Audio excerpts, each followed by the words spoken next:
Welcome to the new video. Today we are going to discuss very important MCQs related to the previous studies and previous lectures.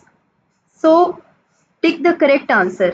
Number 1 is matter is present in neon signs in the state of. The answer is plasma. Matter neon science में plasma की form में पाया जाता है.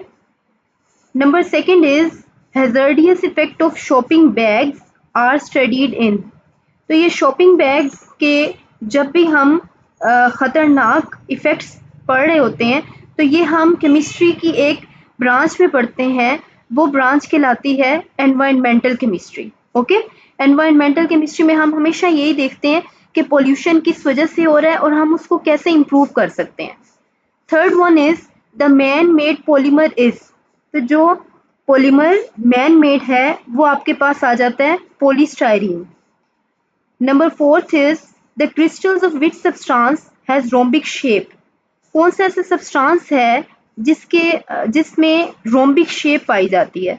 तो वो substance आपके पास आ जाता है सल्फर का. ठीक है. Next one is which liquid among the following is a कलाइडल solution. तो कलाइडल सॉल्यूशन क्या होता है? जिसमें सॉल्यूट डिजोल्व नहीं होता. ठीक है. तो मिल्क जो है वो आपके पास क्या है? कोलाइडल सॉल्यूशन है. हमने सॉल्यूशंस की टाइप्स पढ़ी थी ना, तो उसमें आपको पता है कोलाइडल सॉल्यूशन वो होता है जिसमें थोड़े थोड़े अंदर कोलाइड्स रह जाते हैं सॉल्यूट्स के. Number 6 is which one of the following is a heterogeneous mixture. तो इन सब में आपके पास जो कंक्रीट का मिक्सचर होता है ये हेट्रोजीनस मिक्सचर कहलाता है.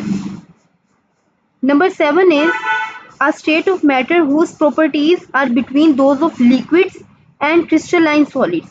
मैटर की वो स्टेट जिसकी खसूसियात आपके पास लिक्विड्स और क्रिस्टलाइन सॉलिड्स के बिटवीन होती हैं वो होता है लिक्विड क्रिस्टल.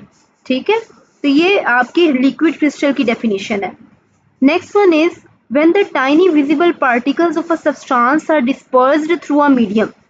किसी भी मीडियम में से जब किसी भी सब्सटेंस के टाइनी विजिबल पार्ट्स डिस्पर्स किए जाते हैं, बिखेरे जाते हैं. डिस्पर्स का मतलब होता है बिखेरना.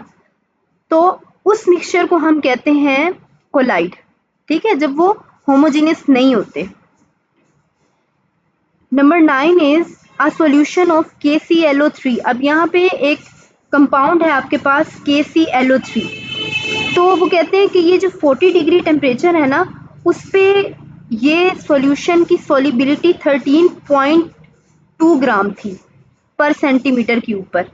ठीक है. तो अब वो कहते हैं कि अगर हम टेम्परेचर को डिक्रीज करते हैं so what will happen to its solubility.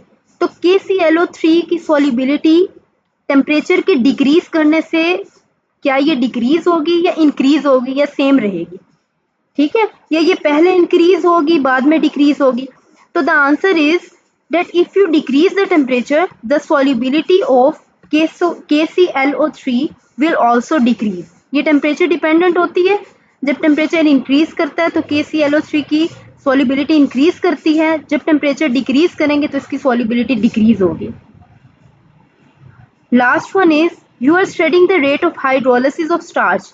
अगर आप स्टार्च की हाइड्रोलिसिस पढ़ रहे हो, ठीक है, under given conditions of temperature पे, तो in which branch of chemistry this topic will fall. तो ये केमिस्ट्री की कौन सी ब्रांच में आता है? आपको पता है ऑर्गेनिक केमिस्ट्री कार्बन हाइड्रोजन की स्टडी होती है. एनालिटिकल में आप सेपरेशन ऑफ कंपोनेंट्स पढ़ते हैं. फिजिकल में आप काइनेटिक्स पढ़ते हैं. तो रिमेनिंग इज बायोकेमिस्ट्री. तो आप बायोकेमिस्ट्री में हाइड्रोलिसिस ऑफ स्टार्च पढ़ते हैं.